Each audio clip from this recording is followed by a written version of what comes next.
په دې شپو کې 2 شپې دي. یو دا د 15 شعبان شپه ده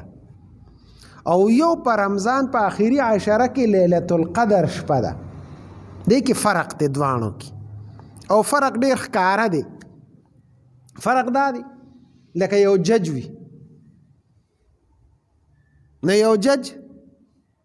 اول چې دی نو فیصله وکړي هغه محفوظ کړي، خلک وایي فیصله محفوظ کړه، بیا په سبا یا په بله ورځ باندې هغه فیصله واورئ وایي نن یې فیصله سونه وکړه. یو فیصله محفوظ کول دي او یو فیصله سنعول دي او رول دي. په دې خبره مونږ پوهیږو. دقسې په دې 15 شعبان باندې الله فیصله محفوظ کوي، فیصله وکړي د دې بندگانو، د دې بنده دومره عمر دی، د دومره رزق دی، د دومره سبی، د دومره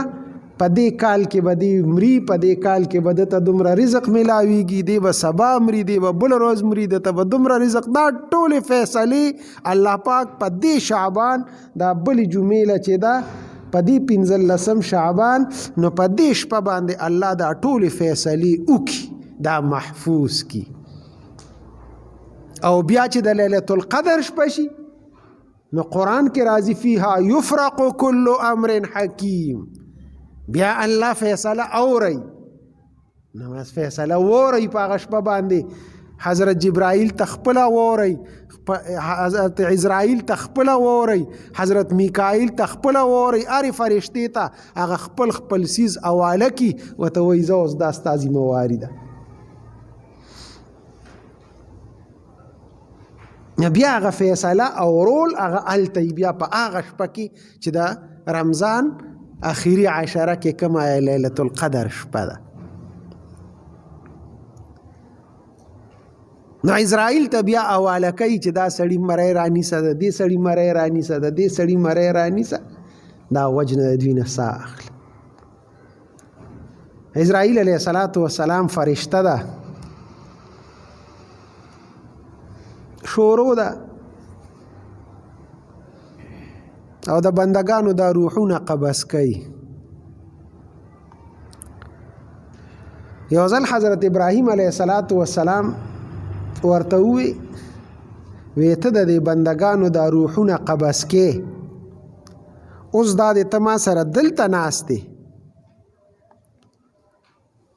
د دنیا په هغه سر کې ته روحونه قبض کې، دا څنګه کې ته؟ نو حضرت عزرائیل ورته ووی الله ماله دا قدرت را کړی دی، دا ټول بندگان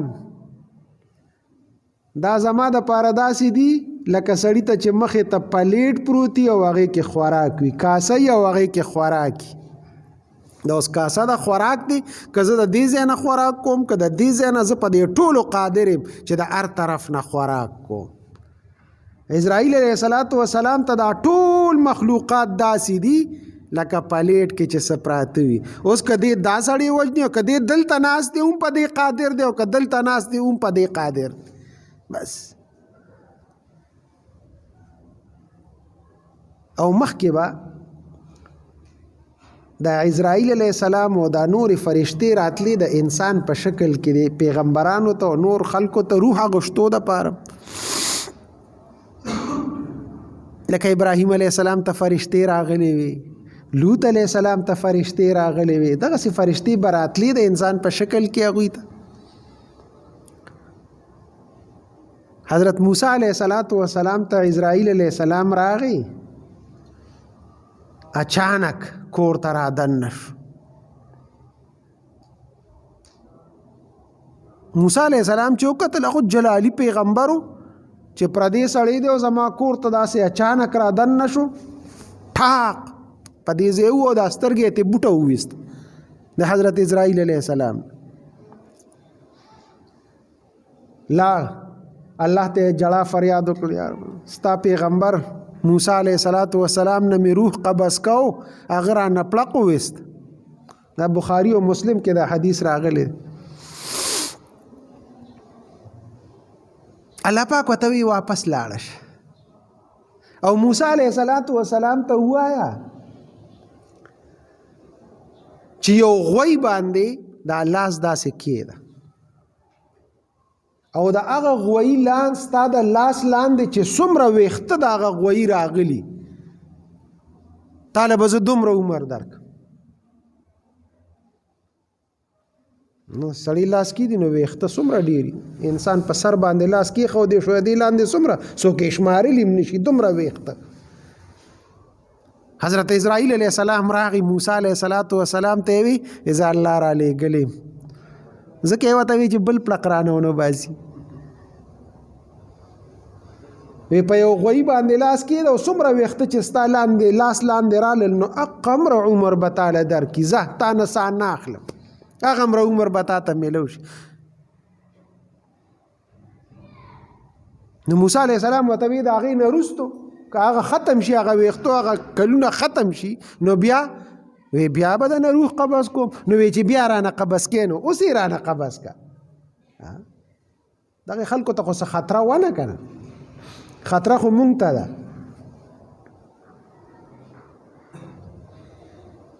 یو سړی یو نوجوان هلک هغه یو نیک سړي ته راغی یو بزرګ ته راغی حضرت د مرګ نه ډېر زیات یاریږم وی ښه نو وی څه پیسې میسې د سره شته وي او شته را سره وی هغه صدقه که که نه وی ښه جي صدقه یې لاړ هغه مال چې څومره ورسره هغه یې صدقه که څو ورځې پس بیا راغی ورته وی څه حالت دی د مرګ نه یریږي اوس وی نه حضرت د مرګ نه نه یریږم بلکل د مرګ چې کومه یره وه هغه مې ختمه شو نه هغه بزرګ ورته وی ته د مرګ نه نه یریدې ته په دغه دولت یریدې چې دا زمانه پاتې کیږي چې هغه دولت تا د ځانه مخکې ولیږه او تا ته یقیني پته ده چې الله به ماله په هغې باندې بدلې راکوي او هغه زما دپاره خیر دی او هغه زما دپاره نعمتونه جوړ دي او په قبر کې پراته دي نو اوس خو ستا عمقه مال ته زړه کېږي ستا قبر ته زړه کېږي چې زه اوس لاړ شم هلته چې خپل نعمتونه حاصل کم اوس ته دلته څه کې ځکه ستا د مرګ نه یره ختمه شو د مرګ نه یره زمونږ ځکه ده چې مونږ دا دنیا آباده کړې ده او کوم چې د آبادۍ کور دی هغه هم ځان له برباد کړی دی نو چې برباد د آباد کور نه څوک برباد کور ته ځي د چا کار څه دی نو موسی علیه السلام ورته وی بس اوس رانه روح واخله او بس تیار یم بلکل پیغمبران تیار خلک